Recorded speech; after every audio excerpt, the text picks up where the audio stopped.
Good morning students.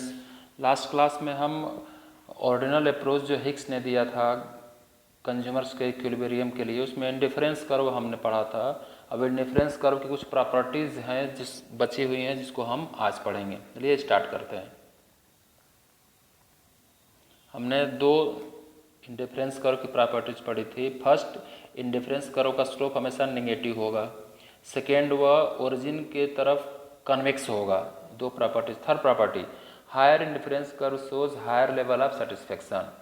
यह अब IC1 और IC2 इंडिफरेंस कर्व फर्स्ट और सेकेंड में अगर कंपेरिजन करेंगे तो जैसे जैसे हम एक इंडिफरेंस कर्व से दूसरे इंडिफरेंस कर्व पर जाते हैं, सेटिस्फेक्शन लेवल हमारा क्या होता है? इंक्रीज होता है।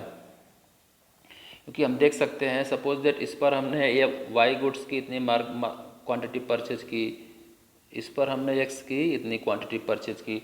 अब हम IC1 के इस पॉइंट पर हैं, हमको सेटिस्फेक्शन मिल रहा है किसी कंज्यूमर को।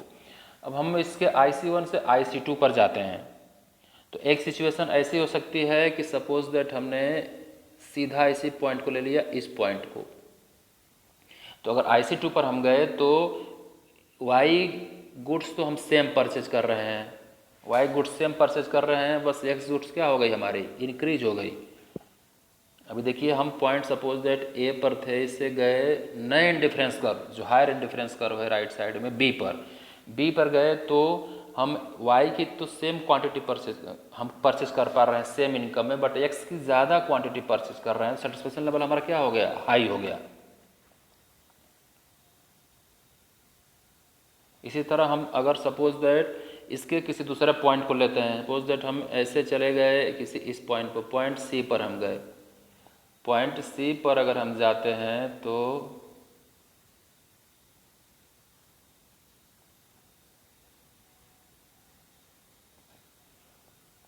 ये हम चले गए, पॉइंट ए था, या पॉइंट सी पर हम गए। यहाँ पॉइंट सी पर भी अगर देखते हैं तो हमको ज़्यादा सेटिस्फेक्शन मिलेगा। एक्स गुड्स की तो सेम क्वांटिटी हम परचेज कर रहे हैं, प्लस बट वाई गुड्स की हम क्या करेंगे? ज़्यादा परचेज कर लेंगे।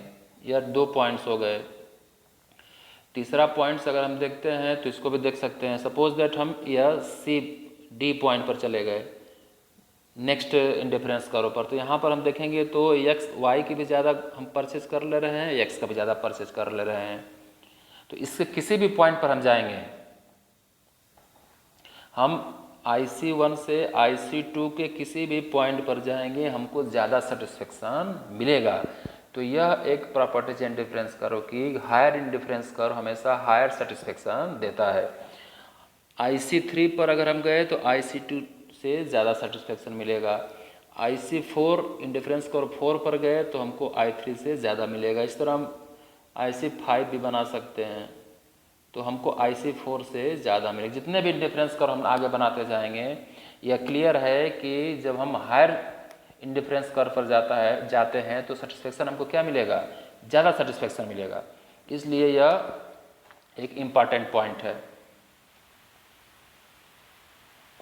नेक्स्ट फोर्थ प्रॉपर्टीज है इंडिफरेंस कर्व की। Indifference curve do not touch और इंटरसेक्ट इच अदर। दो इंडिफरेंस कर्व कभी भी एक दूसरे को टच नहीं करेंगे या इंटरसेक्ट नहीं करेंगे। दो इंडिफरेंस कर्व कभी भी एक दूसरे को टच नहीं करेंगे या इंटरसेक्ट नहीं करेंगे। इसमें देखिए पॉइंट ए, इसका रीजन सिंपल है। अभी इसके पहले हमने जो थर्ड प्रॉपर्टीज पढ़ा उसमें देखा कि हायर इंडिफरेंस कर्व पर ज़्यादा सेटिस्फेक्शन मिलता है। जब हमने मान लिया कि हायर इंडिफरेंस कर्व सेटिस्फेक्शन ज़्यादा मिल रहा है तो दो इंडिफरेंस कर्व एक दूसरे को टच नहीं कर सकते या इंटरसेक्ट नहीं कर सकते। इसका रीजन देखिए, IC1 पॉइंट ए, या पॉइंट ए क्या है? IC1 पर भी है, IC2 पर है। इसके पहले की जो प्रॉपर्टीज है उसके अकॉर्डिंग अगर हम देखते हैं तो IC2 पर हमको ज़्यादा सेटिस्फेक्शन मिलेगा IC1 के कंपेरिजन में, क्योंकि IC2 क्या है? हायर इंडिफरेंस कर्व है। तो IC1 के कंपेरिजन में IC2 पर हमको ज़्यादा सेटिस्फेक्शन मिलना चाहिए, यह क्लियर है। बट यहाँ पर हम देखेंगे पॉइंट बी और सी पहले देखते हैं। पॉइंट बी पर जो सेटिस्फेक्शन है उससे ज़्यादा सेटिस्फेक्शन मिल रहा है हमको कहाँ? पॉइंट सी पर, क्योंकि वो next indifference curve higher indifference curve पर है। यहाँ तक तो ठीक है, बट ये पॉइंट ए, प्रॉब्लम कहाँ है? पॉइंट ए पर है। पॉइंट ए पर हम देखेंगे तो यह जो पॉइंट ए है यह IC2 पर भी है और IC1 पर भी है। IC2 और IC1 दोनों पर है कौन सा? Point A. जो पॉइंट ए है यह IC1 पर भी है और IC2 पर भी है। इससे अगर हम सही मान लेते हैं तो हमारा थर्ड प्रॉपर्टीज जो है कि हायर इंडिफरेंस कर्व पर हायर सेटिस्फेक्शन मिलता है, वह क्या हो जाएगा? गलत हो जाएगा प्रूफ। इसलिए हम ऐसा सिचुएशन आती है प्रॉपर्टीज इंडिफरेंस कर्व की, कभी एक दूसरे को इंटरसेक्ट नहीं करेगा और एक दूसरे को टच भी नहीं करेगा। इसका रीज़न यही है कि हमारी प्रॉपर्टीज पहले ही हम देख चुके हैं कि हायर इंडिफरेंस कर्व पर हमको ज़्यादा सेटिस्फेक्शन मिलता है, लोअर इंडिफरेंस कर्व पर हमको कम सेटिस्फेक्शन मिलता है। तो यह IC2 पर हमको ज़्यादा सेटिस्फेक्शन मिलना चाहिए और IC1 पर हमको कम सेटिस्फेक्शन मिलना चाहिए। सेम सिंपल रूल है। इसलिए यह पॉइंट ए ऐसी सिचुएशन बनाता है कि यह पॉसिबल नहीं है। इसलिए इंडिफरेंस कर्व कभी एक दूसरे को टच नहीं करेंगे या कभी एक दूसरे को इंटरसेक्ट नहीं करेंगे।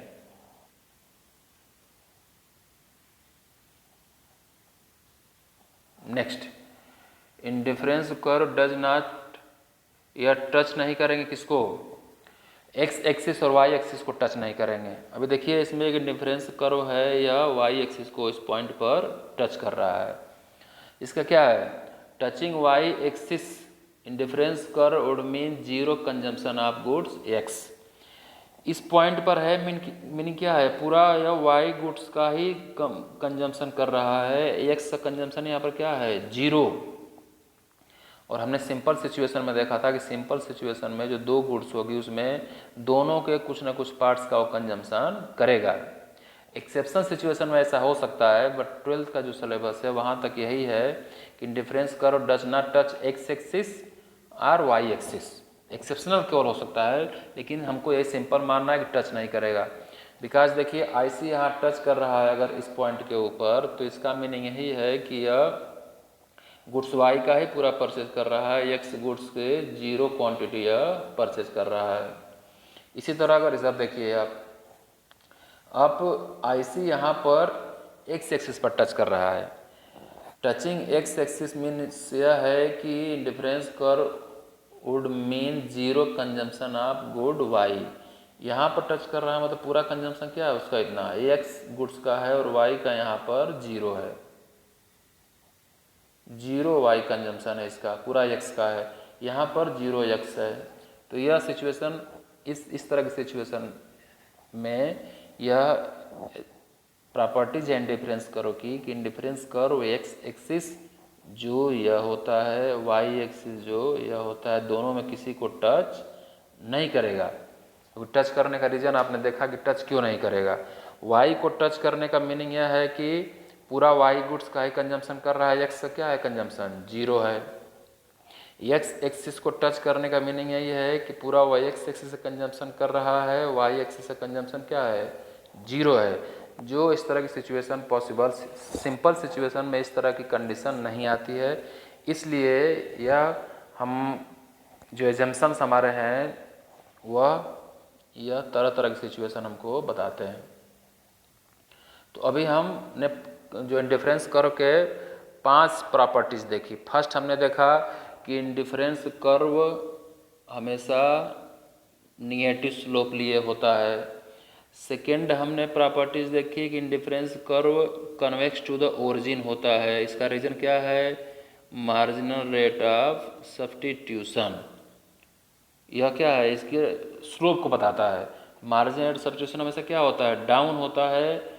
एक गुड्स एक्स गुड्स का जैसे जैसे कंजम्पशन हम इंक्रीज करते हैं, सेटिस्फेक्शन कम मिलेगा, तो उसकी जगह पर वाई को हम जो सेक्रीफाइस करते हैं उसकी मात्रा क्या करेंगे? कम सेक्रीफाइस करेंगे। तो MRS डाउन होता है, इसलिए यह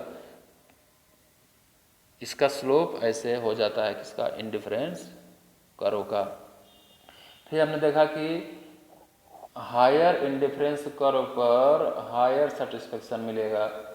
यह कन्फर्म है, थर्ड प्रॉपर्टीज है इसकी, जो मेन प्रॉपर्टीज है। जो IC1 पर सेटिस्फेक्शन मिल रहा है उससे ज़्यादा सेटिस्फेक्शन मिलेगा कहाँ हमको? IC2 पर। उससे ज़्यादा सेटिस्फेक्शन हमको मिलेगा IC3 पर।